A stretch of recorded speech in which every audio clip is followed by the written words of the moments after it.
right, guys.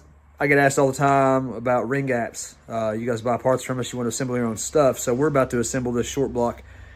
I got to move my fingers. That K-Series sleeved short block for a 700 to 1,000 horsepower automatic rear-wheel drive K-Series. So we're going to check out how to do the ring gaps. I'm going to make it applicable for even your stock rebuilds, and we will go from there.